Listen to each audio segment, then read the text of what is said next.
মঞ্চে মঞ্চে সায়ন দাস প্রথম প্রতিযোগী আজকে খ বিভাগে।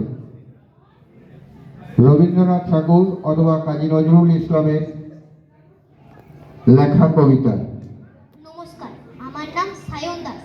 আমি এই বিদ্যাসাগর মানকর উচ্চ বিদ্যালয়ের পঞ্চম শ্রেণীর ছাত্র। আজ বিদ্যাসাগর মেলা অনুষ্ঠান উপলক্ষে আমি আপনাদের একটি সুন্দর কবিতা আবৃত্তি করে শোনাচ্ছি। লেখক রবীন্দ্রনাথ ঠাকুর। কবিতার নাম রবিবার। সোমমঙ্গল বুধের আসর, আসে তাড়াতাড়ি, এদের ঘরে আছে বুঝি মস্ত হাওয়া গাড়ি।